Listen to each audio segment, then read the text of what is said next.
So hi, David. How are you doing today? Doing great, thank you. Good. Hey, David, can you tell us a little bit about your bank, the name of the bank, where you're located, your size, and you got some numbers that are very enviable that a lot of banks are wishing that they could replicate. And so tell us a little bit about your bank. Sure. West Plains Bank and Trust Company in West Plains, Missouri, which is south central Missouri, kind of in the middle of the state, but really close to Arkansas, about 20 miles north of that border. West Plains is a rural community, uh, 17 to 20,000 probably in the city, but then 40,000 in the county roughly. We've been around since 1883.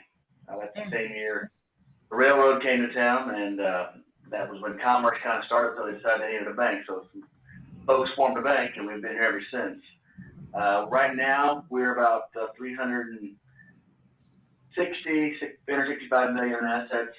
Right now, we've got 5 locations and a loan production office. Excellent. Okay, that helps me a lot. So tell me a little bit about what was life like before you started working with the Emmerich Group? How was it different? We made a decision to join the Emmerich Group and utilize their resources in 2012. And what our goal was, we wanted to get our middle managers more experience so that they could manage more effectively. And two, we wanted, part of that was they all needed more confidence. And then we also needed more confidence in everyone below them. So senior management didn't have to do everything. So what this has helped us with is more of a, you didn't do this scolding attitude. It's more of a, hey, let's lift you up. How can we get better? Let's coach you up to be, you can do it. You know, you have confidence in yourself. You're a professional. You're the expert. Just boosting confidence.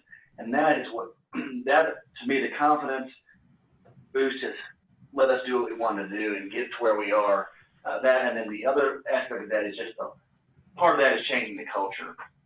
It takes a while to change culture, but once we were able to say, we're going to have fun, we're not going to micromanage, here's a tool to succeed, go do it. And that's kind of what we've adopted, and it's worked.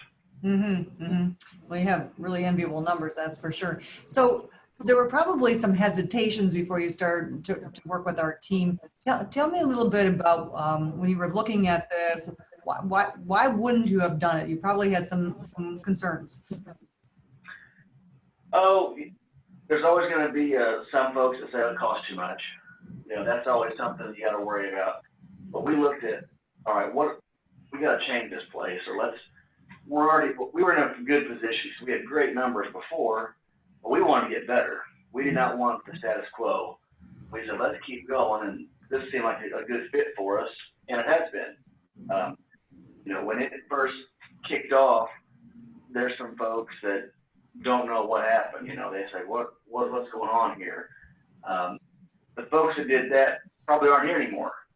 But the folks that said, this is cool, I'm on board with this, hey, they're still here, and we're making it work, and things are good.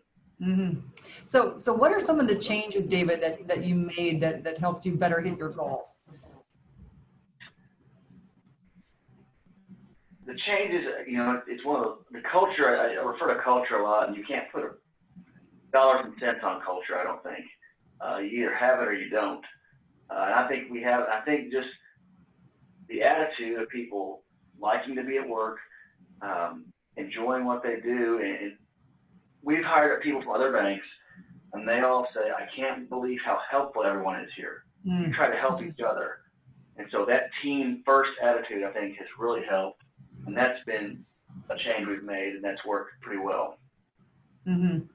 So, and you have some really good numbers. So what's life like now? Can you tell me a little bit about what kind of numbers you're enjoying, and what kind of client experiences are happening? You know, how is the world different for you now? You know, I think what's different is we're in a good position. We continue to be in a very good position. Our city, we have probably 39% of the market share deposits. Nice. County, we're about 35, 36. So we always say we can't get much better than that, but each year we kind of tick up a little bit. So we keep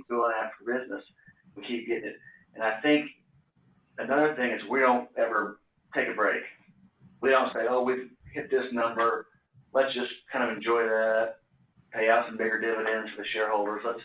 Let's not do that. We keep moving. So we're always looking for business. Everyone, that's kind of what we want. We want the teller, the janitor, the loan officer, anyone, person answers the phone or does wire transfers. If they hear an opportunity, hey, let's go ask for their business. So being opportunistic that way, that's what we like to do.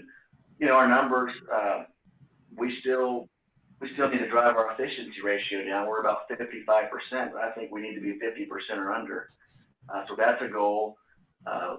Putting more loans on the books, that helps drive revenue, obviously. But we're in a position now we've not been in before. We're about 90% loan to deposit.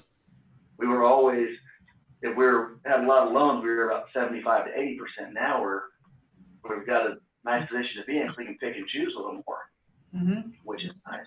And we're also going to be looking for more deposits. Yeah, that's the next leg of the journey, isn't it? Right. Yeah, that'll be a fun leg. Okay, well, great accomplishments. So what would you tell somebody who is in the same position as you were, 4 years back or so when we first started working together? But what would you tell them? I would tell them you gotta let yourself go, but you gotta make yourself available to employees, and let them laugh at you. You can't be scared to do something silly in front of them, because then they say, he's just an everyday guy too. He's a normal person. And if you do that, I think if you go with that attitude that, hey, we're gonna have fun with this, that it's gonna work. But you got it. I think you preach fun. We preach it here now, so I think that's an important thing. Well, fun tied to profit. We need to make sure everybody understands how they tie to profit and get them understanding that. But when you celebrate, everybody's making the inroads of doing the things that tie to profit. It's amazing how much faster they go down that journey in a way that's not filled with resistance, but a happy little journey to profit. So that makes it big. Fantastic. Well, thanks, David. Anything else I missed that you'd like to cover that you would want to share with anybody about how they can best have more breakthroughs in their bank from what, because you've had about 20 lifetimes in the last while, and so you've done a lot of things. Any other wisdom that you'd like to share? No, I think one thing I hear some people complain about regulations and regulatory burden and things like that. And how I look at that is when something comes out, you can lobby all you want, but if you lose, you just gotta say, okay, how do we comply? Let's make it work, and let's keep making loans, let's keep banking and serving our customers. And that's one thing I think we can get caught up, kind of crying in our beer a little bit, but there's no time for that. Yeah, that's right, because everybody's got the same problems there, and so, but it's those who take advantage of the opportunities, and you've done a great job, and congratulations. You run a fantastic bank down there. You got great people and great spirit, and you have a lot to be proud that you've accomplished. So congratulations, David. Thank you.